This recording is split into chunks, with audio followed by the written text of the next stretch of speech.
generations. And now, the power of two restores the one.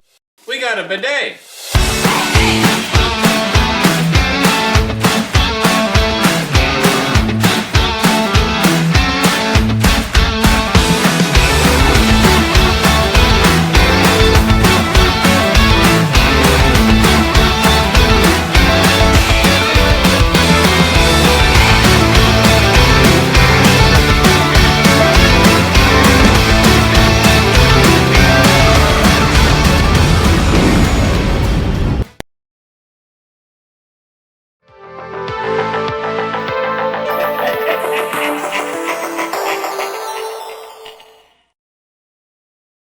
Hey everybody, and welcome to our channel, Dyad in the Rough. Here is our monthly Shoot the Sheev, where we cover what happened in this month, excuse me, of Star Wars news. So, a decent amount happened in the month of May. Of course, the month of May is Star Wars month, with May the 4th and Revenge of the 5th or 6th, depending on what type of fan you are. And so we have a whole bunch of things to cover today. So, some of the things that happened right away in the month of May, we came to an end with The Bad Batch, right? So we wrapped up season 3 of The Bad Batch, and then we were greeted with Tales of the Empire. So we were very excited about it. We did a whole talk on it with our friend Austin, and it wasn't just us that had the issues with it. It was a collective audience that really had some pushback on Tales of the Empire, which is very unfortunate because, you know, those animated features from Lucasfilm seem to have been hitting on all cylinders basically since it began. So, Well, the trailer looked so exciting. it did, and it looked so promising. But I don't know. I guess the kind of confirmation or you know, just knowing that we aren't the only ones, it was a collective disagreement. Even, you know, huge Star Wars fans that were, you know, very much looking forward to it, like Star Wars Theory, for example. He talked about a lot how he had issues with the show as well. So it's pretty big, pretty well known. So hopefully they will end up taking some of this criticism and apply it moving forward. You know, if you're gonna make a show and title it something, it better be following that stuff and not, you know, things that are very, very thin spider web connected to what we're trying to accomplish here. Well, and this is a bigger picture story here too of, across all movies and genres. The trailer needs to be representative of the film because these trailer writers are doing great at making things look exciting. But so often this has become a bigger and bigger issue where the trailer looks amazing and then the movie or film or whatever it is just doesn't match that energy. Yeah, it definitely didn't for me. I mean, it did in the beginning, the very first episode, but then it never really came back to that. So that's really unfortunate. But I mean, we got Tales of the Empire, and now we get to move on to our next treat or big project for Star Wars fans, and that is the Acolyte. And the Acolyte is coming out very soon. Do we have a date for that, right? When is that? I'm pretty sure it's June 4 or June 5. Ooh, that's next week. Release date, June 4. So yes, next week. Very exciting. And I will say, so we went to the Phantom Menace re-release, and after the credits rolled, they had a little like sneak peek of the show. I think we probably got roughly 90 seconds of, you know, a continuous scene. It wasn't just a bunch of mashed up things like a trailer. It was an actual clip. And just kind of giving our thoughts here on the clip, if you remember, Sarah, because it's been It a had little a while. very strong martial arts vibe to it. Yeah. But not in the terms of like a long sword, like a lightsaber style, but more so in the style of like little And knives or little blades. hand-to-hand combat too. Yeah. So I don't know. That's the one like big concern I have with the show from just a show standpoint. I mean, there's things that are outside of the show, but we're not going to talk about that here. We'll digress on that. But it's a different feeling. Okay, it's gonna feel very different. This is kind of the era that Disney wants to establish as its own. I know technically the sequel trilogy is something that Disney made, but that was coming off of the Skywalker saga, right? So this is like the very first time frame that Disney is like, we're gonna focus here and we're gonna create something completely new. And so that's what we're gonna get here. So there's been a lot, and unless you've been on social media and whatnot, maybe you haven't seen these, but there's been a lot of different small trailers and clips that have been coming out for this show. Like, I feel like Disney is really trying to go for it with this show, and they're hoping that this might turn things around. Maybe it will, maybe it won't.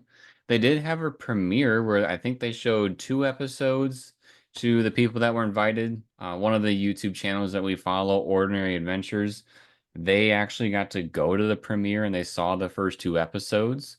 And just like their opinion and many others, a lot of people were saying that it's really good, and a lot of people were saying it's the first thing that feels it's the first Disney project that feels very close to what Star Wars was in the beginning. So it's like Disney's project that feels the most George Lucasy, so to speak. Um, I don't know how to feel about that. I feel like whenever we have these premieres happen, people always say those things or some derivative of it. So I think I still got my guard up on the show, needless to say.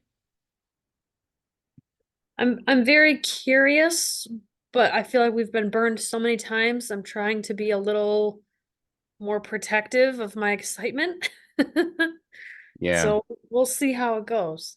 especially with Tales of the Empire kind of leaving a bad taste in our mouth. So we're cautious, but I am open to it. I'm not gonna be like, oh, I'm gonna hate this show from the beginning and then just, hate on it. No, it's gonna get its fair shake, of course. I'm sure there's tons of like there's things in the trailers that look exciting. So hopefully it ends up being good. The last little piece that I want to talk about in our little like movies and shows section is that there is lots of rumors, like heavy rumors, that Dave Filoni is in discussion with Lucasfilm for creating a live action Clone Wars show. Now, that could be very exciting. And also, it is something that fans are asking for. I don't, I can't stress enough how much Disney is failing in that department. Like, people are saying, we want this, we want that. And Disney's like, well, I don't care. You're going to get this and you're going to like it, kind of a thing. So, this could be one of those first projects where, you know, the people at the top, like Dave Filoni, is reading the writing on the wall and saying, hey, these people want this. Maybe we should make it. And so I would be 100% behind that. We already saw Hayden Christensen and I forget the younger actress, but we saw, an Anakin and Ahsoka duo in the Ahsoka show in flashback form. And we saw that they have potential to do well with those sets. Now, of course, we really didn't get to dive into it too much because most of the sets was like a sandstorm, so you couldn't see very well. Um, Things along those lines. I think there was maybe one that was a city, if I remember correctly. Maybe my memory serving me wrong. Needless to say, we got a little snippet of it, and we know they can do it. They just have to have a good story and have the original people back. I know you haven't seen the Clone Wars animated show, Sarah, but would something like Yeah, that interest I you? think I've seen season one. You've seen like 6 episodes of season 1. Don't you lie. I thought it was more than that. It was so long ago I tried watching that show. It was a time when there was just so much going on, I couldn't give it the attention it needed. But But as far as a live action show is set during the Clone Wars era where we actually get to see Anakin and Ahsoka grow together, would that be something you'd be interested in? I like Hayden Christensen. I liked the Anakin character. I think it'd be pretty neat to see that kind of a storyline. The animation of the Clone Wars isn't necessarily my favorite. I know they've used it for like Bad Batch and other things.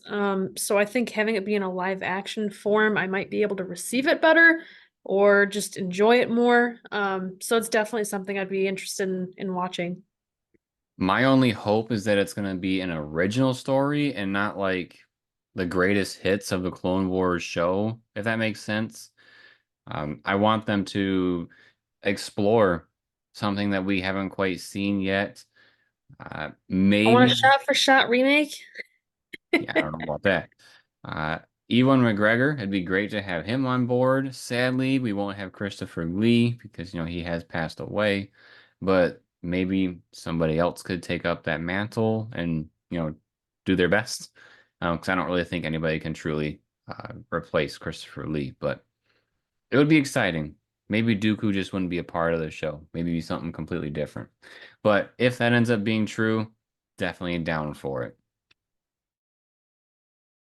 Have you ever wondered what it's like to grow up during the prequel era? Do you wonder what type of merchandise was around then? How different was it than it is now?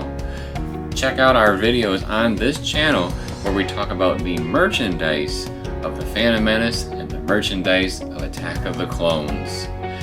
They are here on this channel. The Phantom Menace is my first video ever on YouTube, so there's a special place in my heart for that one, so please, if any, check that out. Now back to our show. Okay, moving on to our next section. We're going to go into like the board games and card games section. And there's a couple of things we got here. First and foremost, small update on Star Wars Unlimited.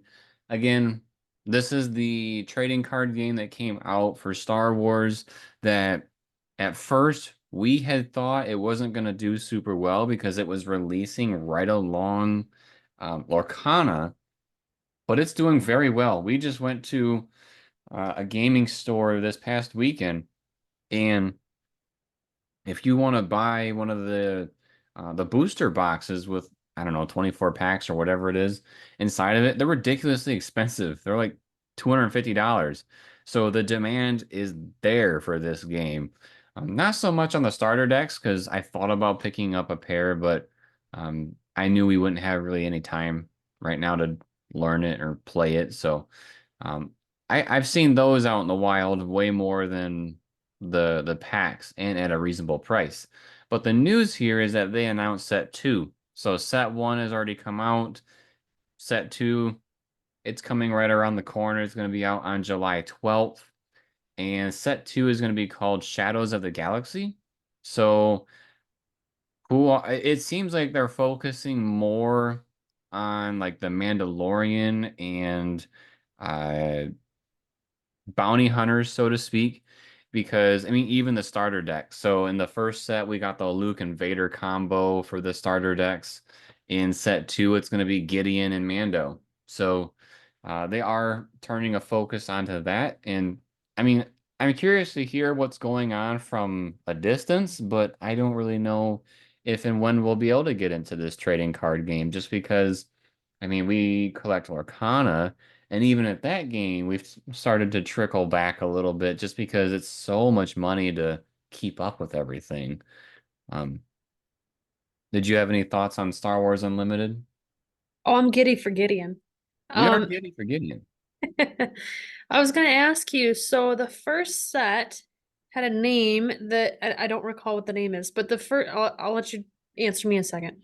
The first set had a name that you had told us before they pulled from a different failed trading card game that they had previously. Is this new set another repeat name? Let's see. So that the game And that you're talking about is Star Wars Destiny, where it was pulled from. Let's see, what was Boost, the first set called again? like Spark of Rebellion or Spirit of Rebellion, one of those two. No, they are not. So this new one is called Shadows of the Galaxy, and they're changing from the red color to the blue color. I do like both. That's cool. But looks like they're kind of going away from that stuff. So as far as the old titles, um, Good. I'm sure that the Star Wars Unlimited community is probably super excited about this. I wish we could be more excited, just because I think it would be a lot of fun to get into. But I mean, if you keep up with two TCGs and casual people like us, not like super competitive, it gets pricey, and we can't really sustain that. So, uh, Oh, we tried with Lorcana, man, and we made it through what, 3 sets? They're on with number 4, I think, right now, and we gotta call it quits before we're broke. I wouldn't say call it quits necessarily, but I Well, mean, pick and choose let me the. rephrase. I meant calling it quits with buying one of everything day one, trying to collect it all. It's too much. Yeah, what we've kind of done, and this is what I did. My pre-order is still supposed to come like next week, but I bought the Ursula game thing. I don't really know what you want to call that, but I bought that and I bought one trove at retail. I ain't gonna pay no extra like the people are charging now, but things like that. I'm gonna be focusing more on the quote unquote special things that come out with every set instead of just a booster box every time. The starter decks I still might get, but I noticed that if you wait a little bit, that they get cheaper. So I'd rather get them when they're a little cheaper. Moving on to a game that we probably most likely, I'm saying 99% chance we will be getting roughly around the day it releases, is that there is a new Mandalorian adventure book game coming out. And it's coming out Ooh, on August 2nd. So, what is this game? What does adventure book mean? Well, we've played these like adventure book type games from Ravensburger, and I believe this is not connected to Ravensburger. This is connected to, I actually forgot. I don't know who the company is. try to But look it up.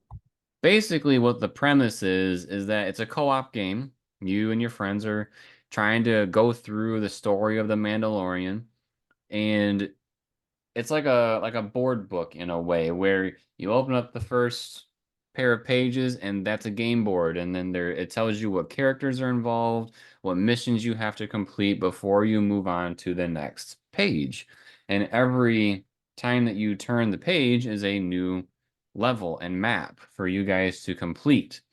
Now, that may sound simple, but I will tell you, because Sarah and I have played the Lord of the Rings game and the Wizard of Oz game. We still have yet to play the Princess Bride from Ravensburger, but they're not necessarily super easy. You really have to think and you have to strategize together. Otherwise, you could very well lose. So, um, are you excited for another adventure book game? I am. I thought it was a lot of fun. From what I'm seeing, because I was trying to look up who's making this, this is made by Unexpected Games. And from what I saw, it's going to be a bit more expensive than the Ravensburger ones. I think Ravensburger is somewhere around like 30, maybe 35 when they first come out. This is marketed at $50. Yeah, it's not going to be cheap, but no, I think those types of games are really fun. The replayability, I would say, is kind of limited because once you figure out the tricks of how to beat a level, you kind of know what you're doing. So that is a little bit of a bummer with these style games, but it is a lot of fun to go through, and if this is anything like the Ravensburger one, there was a story element to it, like a short narrative for each of the chapters of what's going on and how you're going to defeat whatever you need to defeat or whatever your objective is. So I think it's a very unique way to tell a story. I would say yes and no as far as the replayability. I mean, I could see it lacking because of the fact that I mean, you're playing through the story that you already know.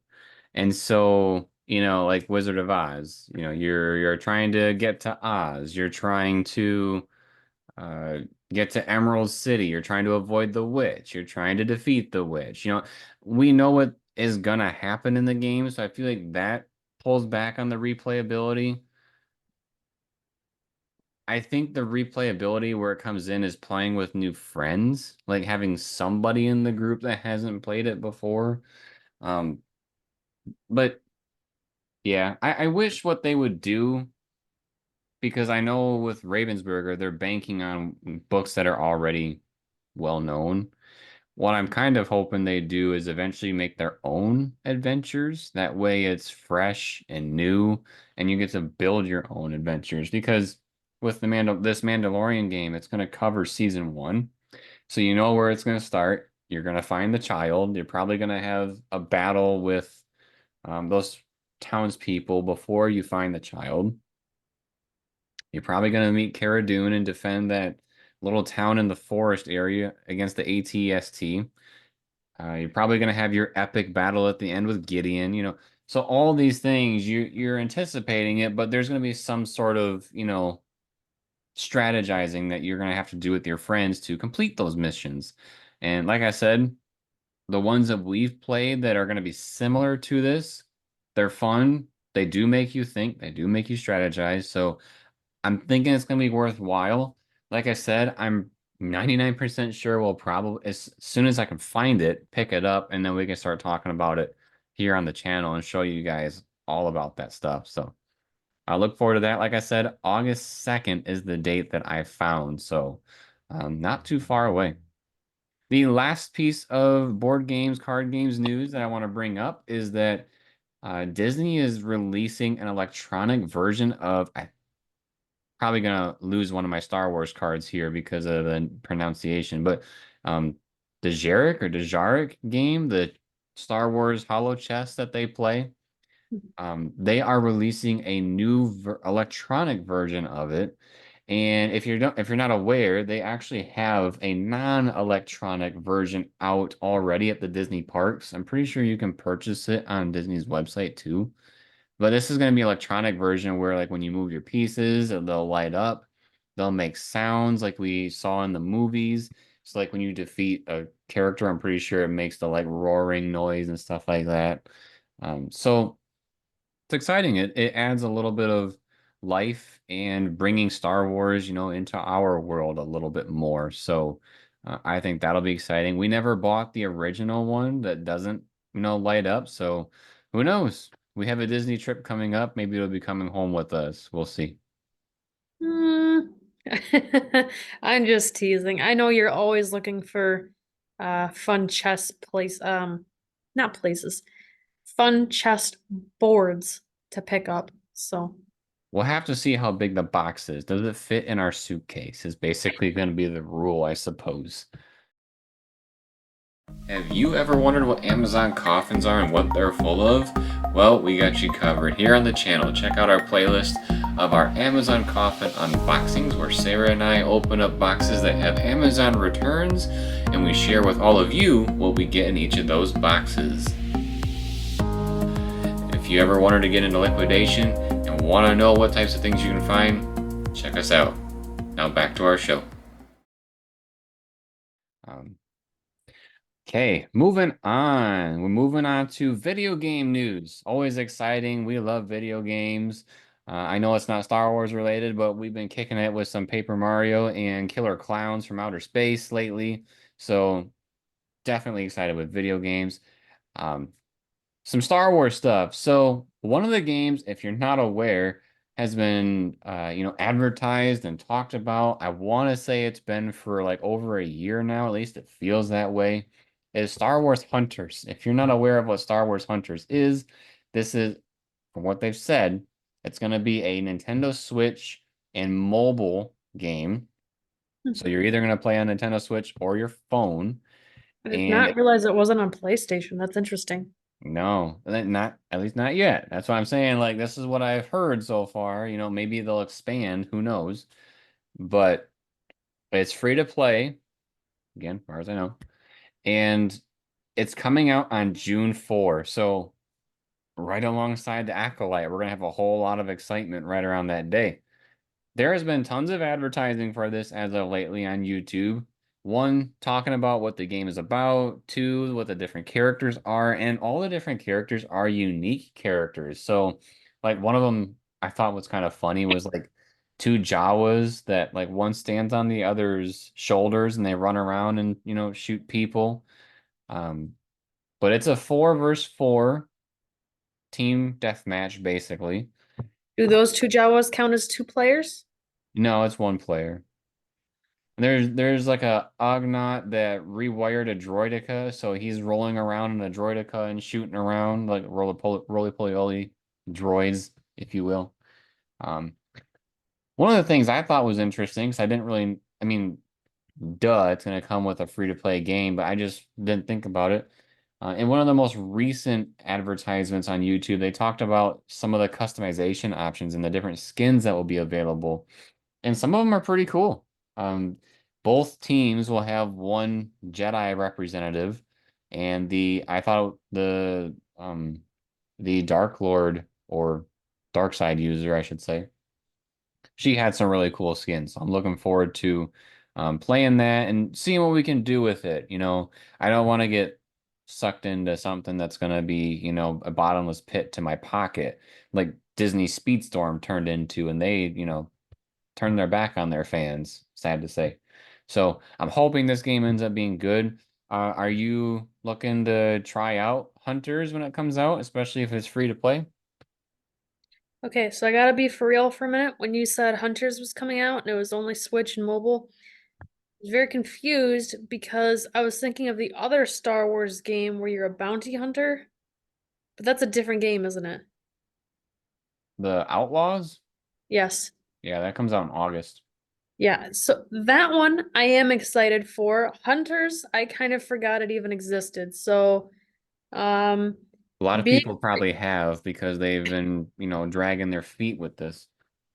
being a free-to-play game, I don't see why we wouldn't check it out. I mean, I used to like to play Fortnite, so what? I said, I was asking you if you were going to check. I'm definitely checking it out. I want to know if you're interested in checking it out. I'll give it a try. Why not? We'll Hopefully they see. can have, friend matching in there, like where we'll be able to play on a team or against each other. Sarah likes to be destroyed. But You're going down, punk. Don't get started with them fighting words. hey, you watch it over there. So yeah, we're looking forward to Hunters on June 4. It's right around the corner. And again, we'll be giving you our thoughts for sure when that comes out. I won't have any gameplay because, again, if you're not aware, Nintendo is very, very greedy when it comes to sharing footage of their stuff. And with it being on Nintendo Switch, that's basically the only way that I would be able to record unless I use my phone. I really don't want to do that. So we'll talk about it, but we won't really have any gameplay. Oh, let's see. Should we talk about a rumor or something that's coming out next month? Next. Ooh, let's do the next month. All right. So this one actually crept up on me. I was not expecting this, but it's happening and I'm excited. This one will be featured on the channel. If back in the day, the PS2 era, if you played Star Wars: The Clone Wars on PS2 or Xbox, and maybe GameCube, I'm not sure. It is coming to PlayStation. So PlayStation Plus, like myself, I have the tier where it'll be free. If you have the highest tier, it'll be free to you. Otherwise, they're usually like 5, maybe $10 to be able to play. So back in my day, like my younger years, I did not complete this game all the way through. So I am excited to go ahead and check it out and actually be able to play it through. I will be recording this game so that we will have it on the channel. Um, but it bridges the gap. It shows us a little adventure that I think Anakin, Obi-Wan, Mace Windu, and all them are dealing with during the Clone Wars, and it picks up right after uh, Star Wars Episode 2, and then, goes on its own little journey. So, did you ever play the Clone Wars game? No, no, I did not. But you've been playing a lot of Star Wars kind of more retro type video games. I don't know if this would really be considered retro because it's not that old, but I'm excited to watch some gameplay. When it comes to video games, for those who don't know me super well, a lot of times I'm more of a video game watcher than player. I don't necessarily watch random people online playing, but like if there's a family member or somebody who's playing a game, I enjoy watching them play. So for this game, that's probably what I'll end up doing and following this along the story while Jeremy completes the game. So I'm looking forward to it. The one thing that I remember about this game is that there's vehicle combat, and then there's also on the ground combat. So like playing as Anakin, ripping through droids and stuff. The only bad thing that I remember is I feel like I remember like when you're playing as a human character, I feel like the controls were a little clunky. So we'll have to see how that all transpires. But I don't think we have long to wait for that. I think it's gonna be like one of the first weeks of June that comes out. Well, The first week of June is next week. It's coming up fast. That's gonna be a very busy Star Wars week, if that's the case for when that comes out. Yeah, and I'm all for it. I'm looking forward to it. Um, You said you had a rumor too? What's this rumor? yeah, so there's one big rumor that's been going around for the video games. Of course, we've been having Outlaws that's been talked about. We've had Hunters that's been talked about. Now we have this Clone Wars game that's coming out. Um, but if you're a fan of Total War, which is a computer like strategy based game where you're like fighting armies and stuff, the company behind that game, Creative Assembly, supposedly is making a Total War style Star Wars game. So if you've played Empire at War in the past, it's very, very similar.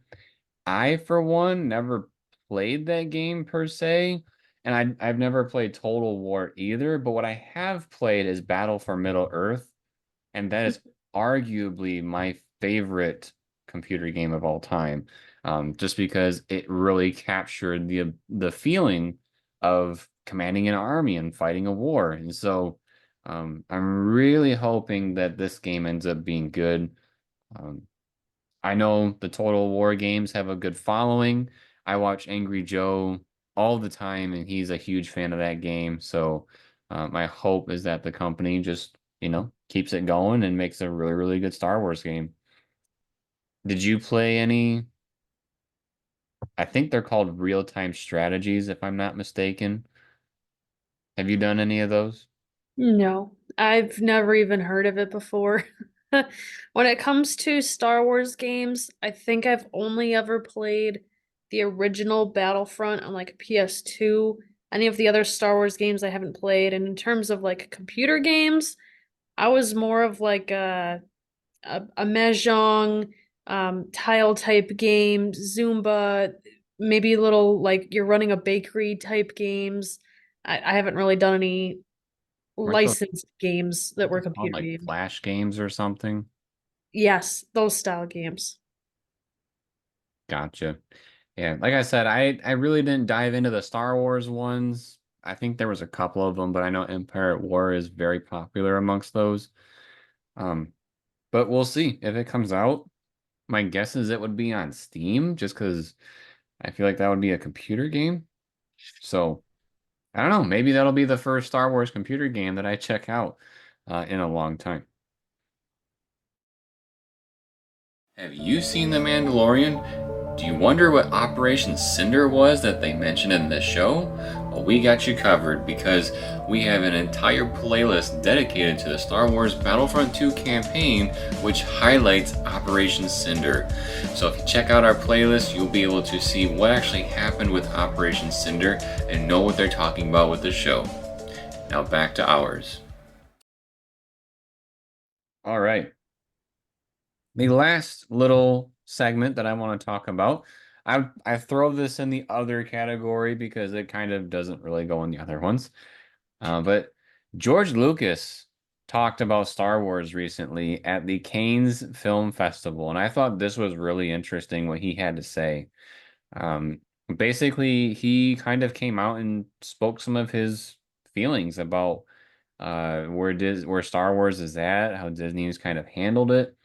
And these are his words for this first chunk here. George said, I was the one who really knew what Star Wars was, referencing between him and Disney, who actually knew this world because there's a lot to it, being the world of Star Wars. The Force, for example, nobody understood the Force. When they started other ones after I sold the company, a lot of the ideas that were in the original sort of got lost. But that's the way it is. You give it up, you give it up. So that's the first little piece I want to talk about first, because the second piece is a little more sad. Uh, this is like George Lucas flat out coming out and saying, I told Disney what it was. I gave him my ideas. I'm the one that understands, being George, Star Wars, and Disney tried to do their own thing, and that's not what it is. So, what a backhand. The creator of Star Wars is saying that you can't capture what it really is. I mean, it really makes you think, what is Disney doing?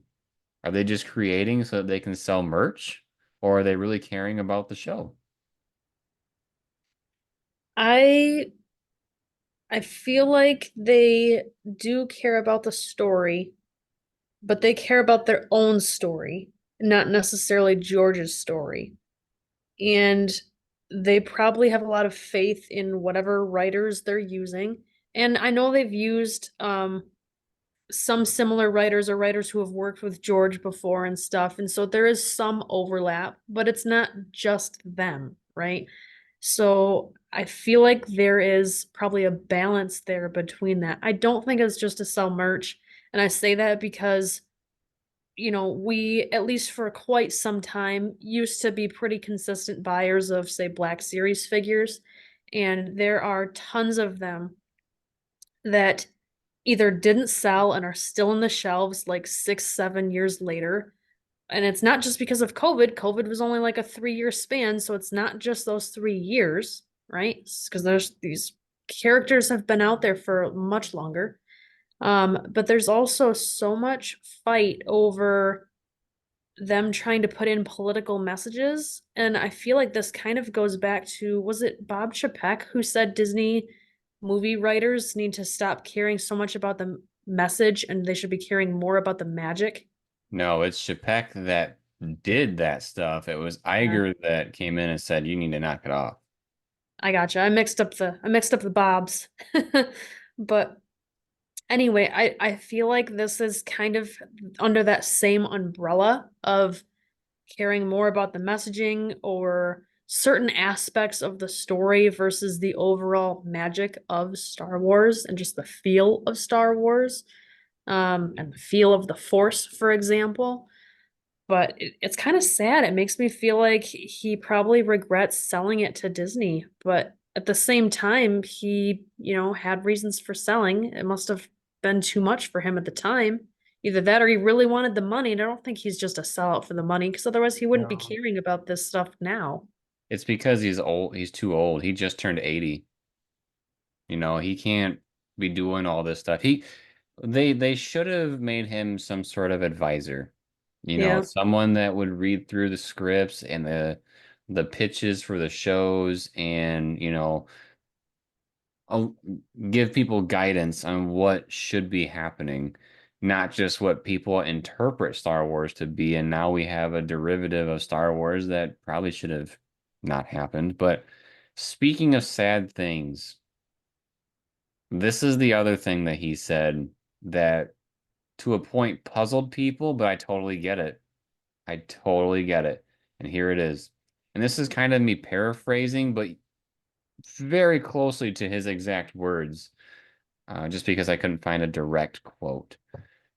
But George, what he said about Star Wars is that Star Wars to him is like his child that grew up, moved away, and is now doing its own thing. So George is basically having to watch, his baby from afar turning into something that he didn't want it to. Because he didn't say, my child has grown up, moved out of the house, and is now thriving. It's they left, and now I don't have, you know, the kid and the enjoyment anymore. So I think that it's very sad, but it's true. I feel like he probably hit it right on the head. And you know what? I don't think Disney's gonna do anything about it. No, I really don't think it kind of goes back to what we were talking about earlier, with the Clone Wars show that we were saying is heavily rumored. There are things that people want. There is, to a point, I feel like fans understand Star Wars more than Disney does.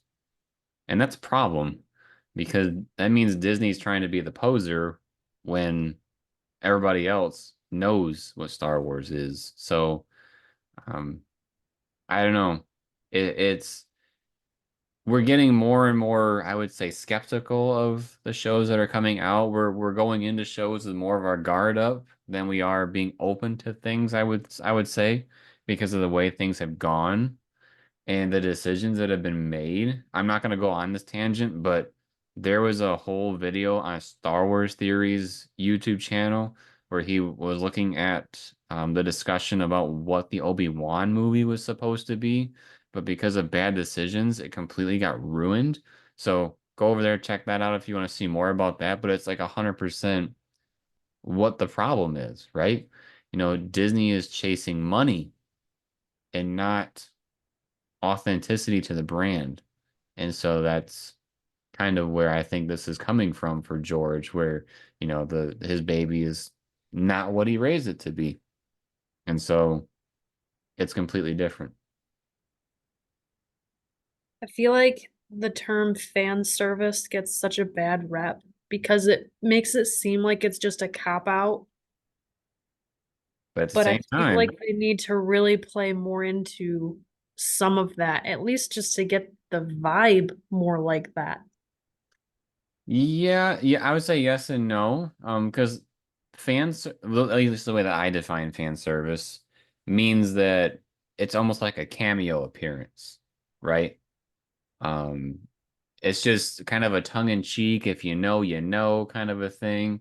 But I think they should be diving into things that fans are excited about, you know, Yeah, and I meant fan service more in terms of like going back to the heart of the fans. and looking But for anyway, things that would be more pleasing, so to yeah. speak. But yeah, I get it. I'm hoping some of the people at Lucasfilm heard him say that and are gonna take it, to heart because they need some sort of awakening over there. I still have faith in Dave and John Favreau, just because I feel like they are the closest to establishing stories that are more aligned with George's vision.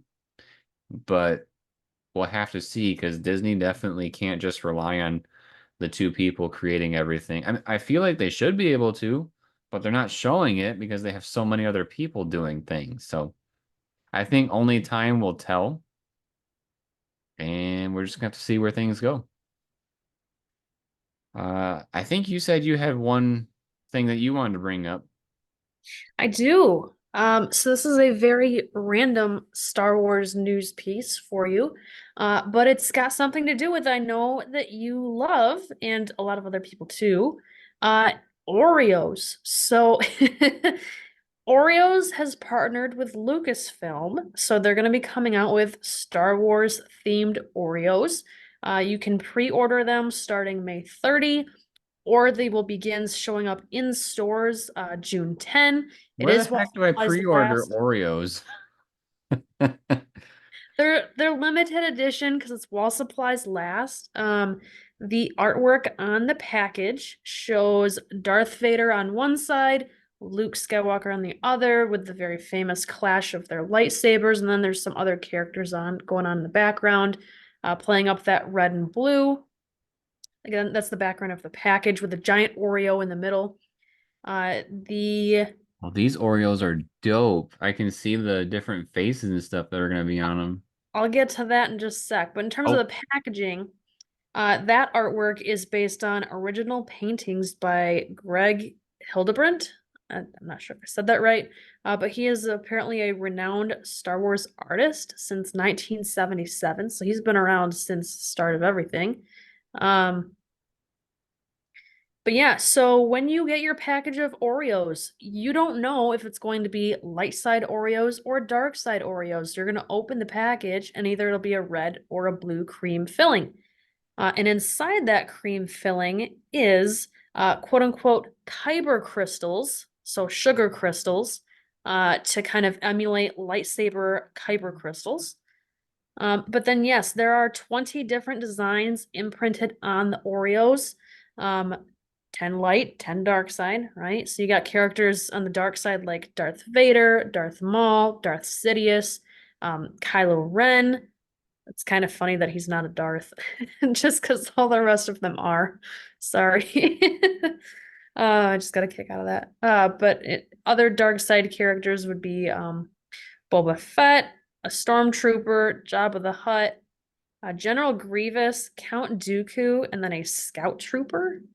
And then in terms of light side characters, you've got Chewbacca, R2-D2, C-3PO, Mace Windu, Rey, Yoda, Obi-Wan Kenobi, Princess Leia, Han Solo, and then of course Luke Skywalker. So I feel like they cover all three trilogies at least somewhat. They're not just focusing on the original, they're not just focusing on the sequel. There's not a whole lot of representation from the prequels, but they do have Darth Maul in there, I suppose. And Dooku Grievous. and Grievous. Yep. Yeah, Obi-Wan, but Mace Windu, he's in a couple, yeah. So anyway, I think they're really cool looking. I think the packaging is neat. I think the design of the Oreos is really neat. The only thing I'm a little unsure of is I didn't know prior to looking up the release date for these Oreos that there was going to be that Kyber sugar crystal in there. So I'm kind of a little disappointed it's not just a classic Oreo flavor, just because I'm nervous that the crunch of the sugar crystal is gonna taste funny. But we'll see. I'm sure we'll find a pack and try them out. If we can find them at least. Definitely gonna try to find a pack to try them. It would have been interesting. I don't know if the blue milk is still gonna be around, but I wonder what it would be like to dip these in the blue milk. Oh yeah, I bet it'd be good. The blue. If you haven't seen our YouTube short already, go check it out. But it tasted It was a very strong vanilla flavor, so that would be an interesting combination. But yeah, you can pre-order these Oreos through the Oreo website. Which is insane. I've never heard of pre-ordering food. That's ridiculous. Yeah. But So, I don't know. I'll probably end up forgetting to pre-order and just get them in the store. Like, I mean, there's been Pokemon and Mario and stuff come out for Oreos. I wonder if these will fly off the shelf. I really don't think they will, but um, maybe at the latest, the second run of them. I don't know. well, I mean the blue milk I'm sure was available while supplies last, and that wasn't that hard to find either. So I don't think it'll be a real big scavenger hunt, but the bigger question I think is going to be how many packages does it take to get one light side and one dark side package, because you don't know which one you're getting. All I'm saying is if I open it up and it says blue, liars. Absolute liars.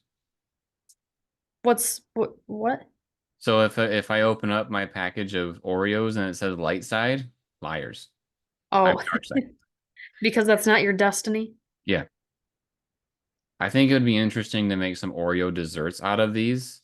So like we make, different whipped cream desserts with Oreos and stuff. And would it turn it blue? Or would it turn it red? That'd be kind of cool. Oh, yeah. So we'll have to see. Maybe we'll try it. But cool. I look forward to some new Oreos. I'm so down to try Oreo cookies. And if it's also if it's like the blue milk, when I went to go get blue milk, the shelf was full, and when I grabbed one, somebody looked at me weird. Like, what are you grabbing? What is that? It makes me wonder if someone will do the same thing for the Oreos. Who knows? Well, this looks like a pretty normal packaging compared to grabbing a gallon of milk and having it be blue. That's pretty out there. Yeah. All right. Well, that was our Shoot the Sheev podcast for the month. Again, sometimes we'll do two, but most of the time we'll have one here at the end, kind of rounding out all the different things that happened in the month of Star Wars. So if you enjoy this type of video, make sure to subscribe to our channel and turn on notifications. That way you are notified when more of these drop and all the other content that we do, of course. Drops a like if you like the video and drops a comment letting us know your thoughts on this month's news. And if there's something else that you thought was really cool related to Star Wars that we didn't mention, let us know in the comments. And then as always, everybody, thank you for watching. We'll see you next time.